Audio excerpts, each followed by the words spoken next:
प्यारे विद्यार्थियों, आप सभी को मेरा नमस्कार। मैं डॉक्टर नेमीचंद कुमावत, सहायक आचार्य हिंदी विषय, राजकीय महाविद्यालय की आपके इस एमए प्रीवियस हिंदी की आज की इस ऑनलाइन कक्षा में मैं आप सभी का हार्दिक अभिनंदन और स्वागत करता हूं। प्यारे विद्यार्थियों, जो पिछली ऑनलाइन कक्षा हुई थी उसमें मैंने आपके एमए प्रीवियस यानी एमए पूर्वार्ध हिंदी के चारों प्रश्न पत्रों के पाठ्यक्रम और अंक योजना को लेकर के मैंने विस्तार से बात की थी और हमने चर्चा की थी प्रत्येक प्रश्न पत्र के पाठ्यक्रम पर। आज की इस ऑनलाइन कक्षा में हम आपके इस हिंदी साहित्य के प्रथम प्रश्न पत्र जो हिंदी साहित्य के इतिहास पर आधारित हैं, उसमें जो प्रथम यूनिट है आपकी प्रथम इकाई आदिकाल से संबंधित और हिंदी साहित्य के आरंभ की पृष्ठभूमि से संबंधित इसमें पाठ्यक्रम निर्धारित किया हुआ है। तो आज हम आरंभ करते हैं आपकी इस प्रथम प्रश्न पत्र की पहली ऑनलाइन कक्षा में हिंदी साहित्य के इतिहास के काल विभाजन पर। आपके 5 यूनिट होगी इस प्रश्न पत्र में और पाँचों यूनिट में 20-20 अंकों के 5 प्रश्न विकल्प सहित यानी अथवा में आएंगे, यानी कुल 10 प्रश्न होंगे। प्रत्येक यूनिट में 2-2 प्रश्न होंगे, उनमें से एक एक आपको करना है और कुल 5 प्रश्नों को उत्तर देना और प्रत्येक प्रश्न 20 अंकों का होगा और कुल 100 अंकों का ये प्रश्न पत्र है और 3 घंटे का इसका समय होगा। तो प्रथम यूनिट पर आधारित हिंदी साहित्य के इतिहास के काल विभाजन से संबंधित विभिन्न विद्वानों के मतों का आज हम विवेचन करेंगे। इतिहासकारों ने अपने अपने दृष्टिकोण से हिंदी साहित्य के इतिहास का काल विभाजन किया था और इसे हिंदी साहित्य के इतिहास को आज वर्तमान में 4 कालों में विभक्त किया जाता है: आदिकाल, भक्तिकाल, रीतिकाल और आधुनिक काल। तो आइए हम विद्वानों के मतों से परिचित हो जाते हैं, किस तरह से किस दृष्टिकोण से उन्होंने हिंदी साहित्य के इतिहास का ये काल विभाजन प्रस्तुत किया। और इसके ऊपर आपकी मुख्य परीक्षा में 20 अंकों का एक प्रश्न आता है। तो आइए हम शुरू करते हैं भूमिका से। साहित्य शब्द का अर्थ होता है अत्यंत व्यापक। साहित्य शब्द अपने आप में व्यापकता लिए हुए हैं क्योंकि इसमें गद्य और पद्य में रचित समग्र सामग्री का समावेश हो जाता है। काव्य, नाटक, उपन्यास, कहानी, निबंध, समीक्षा आदि समस्त विधाओं में रचित साहित्य को जब एक विशेष प्रकार के ऐतिहासिक अनुक्रम से यानी ऐतिहासिक कालक्रमानुसार विवेचित और विश्लेषित किया जाता है तो उसे साहित्य का इतिहास कहते हैं। यानी हिंदी भाषा की विविध विधाओं पर जो अब तक साहित्य लिखा हुआ है उसको एक विशेष कालक्रम से यदि हम नियोजित कर दें, समाविष्ट करते हुए हम विभिन्न कालों की विशेष प्रवृत्तियों को निगाह में रखते हुए यदि उनको कालखंडों में विभक्त कर देते तो उसे हिंदी साहित्य का इतिहास कहते हैं। इसमें सभी कालों में रचित काव्य कृतियों, समीक्षात्मक ग्रंथों और उन प्रवृत्तियों तथा समसामयिक परिस्थितियों की विवेचना की जाती है। यानी प्रत्येक कालखंड में जो काव्य कृतियाँ लिखी हुई है, जो समीक्षात्मक ग्रंथ लिखे हुए हैं और प्रत्येक कालखंड की जो विशेषताएं, जो लक्षण उभर कर आते हैं और तत्कालीन जो परिवेश और परिस्थितियां होती हैं, उन सभी का विवेचन प्रत्येक कालखंड में यानी हिंदी साहित्य के इतिहास में किया जाता है, जिनकी पृष्ठभूमि में उन साहित्यिक कृतियों की रचना हुई थी। काल विभाजन के उपरांत प्रत्येक काल की रचनाएं, विशेषताएं और साहित्यकारों का हम सरलता से अध्ययन कर सकते हैं। यानी सुविधाजनक रहता है कि आदिकाल से संबंधित जो साहित्य, जो रचनाएं, जो कविगण, जो पृष्ठभूमि और जो विशेषताएं हैं वो उस एक कालखंड में ही उभर कर आ जाए। इसी तरह से भक्तिकाल, रीतिकाल, आधुनिक काल से संबंधित प्रवृत्तियां और परिवेश, पृष्ठभूमि, साहित्यकार प्रत्येक कालखंड में हमारे आंखों के सामने प्रत्यक्ष हो जाए तो उसे हम हिंदी साहित्य का इतिहास कहते हैं। इतिहास लेखन की परंपरा रही है, विद्वानों ने अपने अपने दृष्टिकोण से हिंदी साहित्य के इतिहास को लिखा है। इतिहास लेखन की परंपरा का श्री गणेश मध्यकाल में यानी भक्तिकाल और रीतिकाल में ही आरंभ हो चुका था, लेकिन उसे व्यवस्थित क्रम में सुव्यवस्थित और नियोजित करने का सही प्रयास आधुनिक काल में ही हुआ है। अनेक विद्वानों ने अपने अपने दृष्टिकोण से काल निर्धारण का प्रयास किया। हिंदी साहित्य का जो आरंभ है संवत 1050 विक्रमी से आचार्य रामचंद्र शुक्ल के अनुसार माना जाता है। यानी लगभग 1000 वर्ष की इस दीर्घ कालावधि में, इस समयावधि में अनेक साहित्यकार हुए, अनेक कवि हुए, और जिन्होंने कई तरह का लेखन किया, सृजन किया और लेखक के रूप में, कवि के रूप में विख्यात हुए हैं। तो इतिहास लेखन के इस कार्य में विभिन्न कालों के अंत्य साक्ष्य यानी आंतरिक रूप से जो हमें प्रमाण सामग्री मिलती है तथा बाह्य साक्ष्य की सामग्री ने एक तरह से जो बड़ा योगदान दिया है, उन सभी का हम उपयोग करते हैं।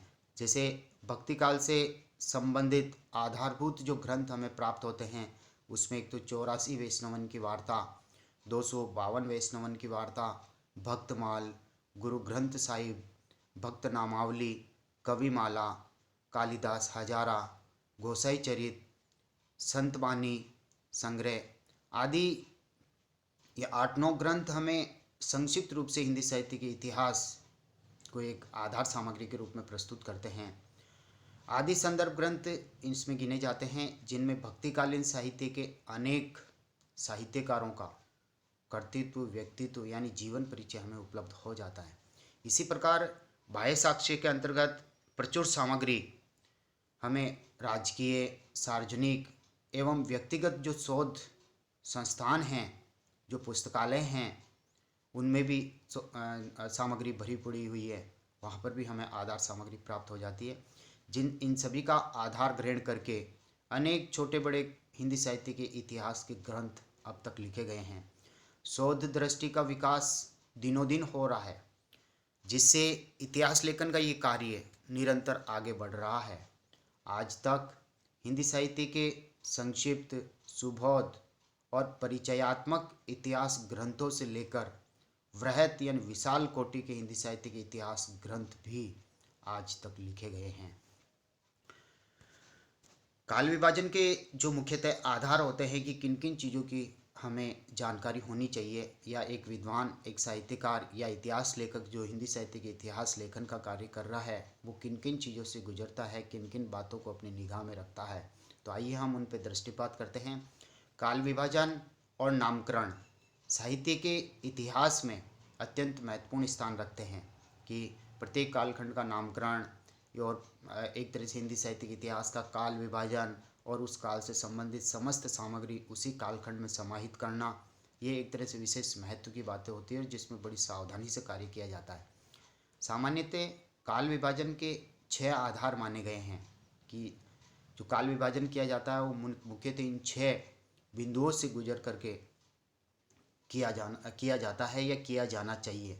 जैसे पहले नंबर पे हम लेते हैं कि ऐतिहासिक कालक्रम के अनुसार नामकरण करना, यानी प्रत्येक कालखंड का हम नामकरण भी करते हैं तो उस इतिहास को आधार मान करके चलना होता है कि उस कालखंड में कौन कौन सी गतिविधियाँ हुई, क्या पृष्ठभूमि थी, क्या परिवेश था, कैसा सृजन कर्म हुआ और कौन कौन सी विशेषताएं उभर कर आती है।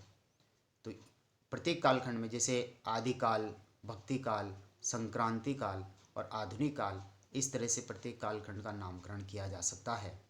आदिकाल में आदिकाल की सामग्री, भक्ति काल में भक्ति से संबंधित सामग्री और संक्रांति काल जो 2 कालखंडों का मिलन बिंदु है, उस तरह से लेकर के रीतिकाल हम इसको कह सकते हैं। और चौथा आधुनिक काल जो 1857 की क्रांति के बाद में जिस तरह से आधुनिक युग का आरंभ होता है, उसके बाद की साहित्यिक सामग्री आधुनिक काल में सम्मिलित होती है। और आरंभिक जो साहित्यिक सामग्री है, सिद्ध कवियों के द्वारा, सिद्ध, नाथ, जैन कवियों के द्वारा लिखा हुआ साहित्य, बौद्ध साहित्य और वीर रसात्मक जो साहित्य लिखा गया था, रासो साहित्य, और उस कालखंड की फुटकर रचनाएं जैसे विद्यापति कवि हैं, अमीर खुसरो कवि हैं, और एक तरह से राहुल वेल वगैरह लिखी गई थी।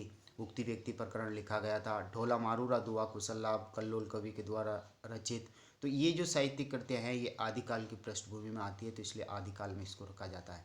भक्ति काल में जिस तरह से संतवाणी हैं, संतों की यानी संतों का साहित्य, सूफी कवियों का साहित्य, कृष्ण भक्ति से साहित्य जुड़ा हुआ, राम भक्ति से जुड़ा हुआ साहित्य, तो भक्ति काल की जो लहर दक्षिण भारत से जो उत्तर भारत में आती हैं, उन सभी प्रवृत्तियों का समावेश भक्ति काल में किया जाता है। इसी तरह से संक्रांति काल में रीतिकाल से जुड़ी हुई चीज़ें और आधुनिक काल में भारतेंदु युग, द्विवेदी युग, छायावाद, प्रगतिवाद, प्रयोगवाद, नई कविता, साठोत्तरी कविता, ये समग्र सामग्री आधुनिक काल में समाहित हो जाती है।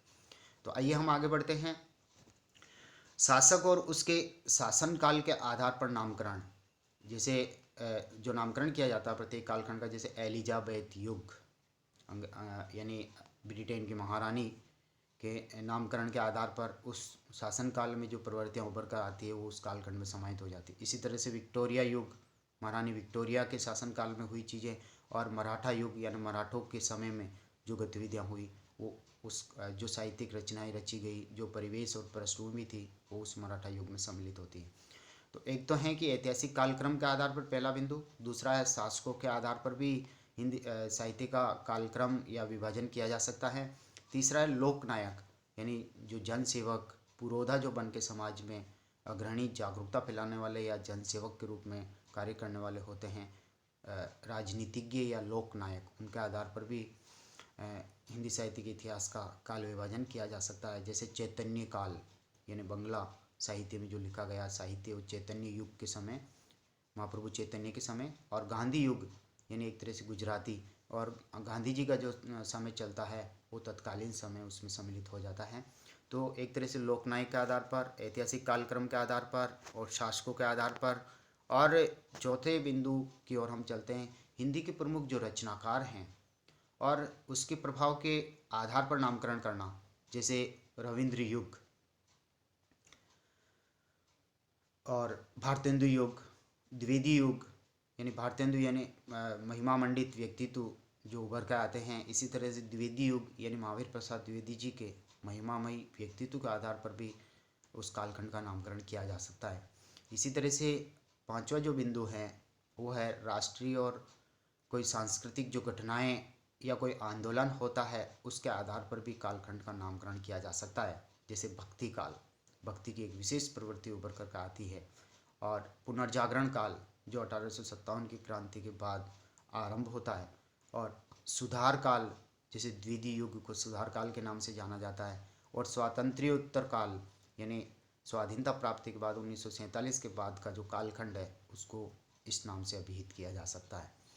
अंतिम बिंदु छठी प्रवृत्ति की ओर हम आगे बढ़ते हैं, और वह है साहित्यिक प्रवृत्ति के आधार पर प्रत्येक काल का नामकरण हम कर सकते हैं। जैसे रोमानी युग, स्वतंत्रतावादी प्रवृत्ति जो चलती है, और छायावाद युग, उसके बाद स्थूल के प्रति सूक्ष्म का विद्रोह करने वाली प्रवृत्ति छायावाद, और प्रकृति में जिस तरह से आध्यात्मिकता की छाया का भान करने वाली ये छायावादी प्रवृत्ति इस युग में सम्मिलित हो सकती है। यानी आत्मा में परमात्मा और परमात्मा में आत्मा की छाया जब अभिव्यंजित होने लगती है तो उसे छायावाद कहते हैं। तो इस कालखंड में जो प्रकृति की कोख में बैठ करके जो काल्पनिक साहित्य सौंदर्य और प्रेम से संबंधित जो लिखा गया था वो इस नाम से अभिहित कर सकते हैं। इसी तरह से रीति युग यानी दरबारी काव्य, जहाँ लक्षण ग्रंथों का जो निर्माण किया गया, पांडित्य प्रदर्शन की जो प्रवृत्ति थी, श्रृंगार रस पर लेखन हुआ, कला पक्ष को संवारा गया, तो एक तरह से जो दरबारी संस्कृति में जो साहित्य रचित है उसे रीति युग के नाम से जाना जा सकता है। इसी तरह से प्रयोग युग, जिसमें नए नवीन प्रयोग होते हैं, प्रयोगवादी काव्य के नाम से इसे अभिहित कर सकते हैं। वीर गाथा काल, जैसे वीर रस की जो प्रवृत्तियाँ उभर कर आती है और वह आदि काल में आती है, और आदि काल का जो समय है वो युद्ध से संबंधित हैं। छोटी छोटी बातों को लेकर के युद्ध हो जाया करता था, अपने ही छोटे से क्षेत्र को समझ के वो संकुचित राष्ट्रीयता की भावना उसमें पल्लवित होती है। तो इस तरह से कहने का तात्पर्य ये 6 मूल आधार हैं जिन्हें आधार बना करके किसी साहित्य का काल विभाजन किया जा सकता है। जैसे हिंदी साहित्य के इतिहास का काल विभाजन इन्हीं मूल आधारों में से किसी एक प्रवृत्ति को अपना करके हम कर सकते हैं या समन्वित रूप से कर सकते हैं, और इतिहासकारों ने ऐसा ही किया है। आगे बढ़ते हम।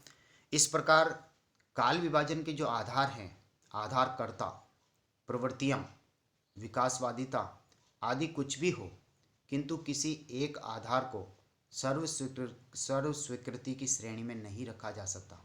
अतः काल विभाजन में एक तरह से समन्वित पद्धति को इन सभी का समावेश हमें करते हुए काम में लेना है तो अधिक सुविधाजनक रहेगा। इस संदर्भ में उल्लेखनीय बिंदु निम्नवत हैं।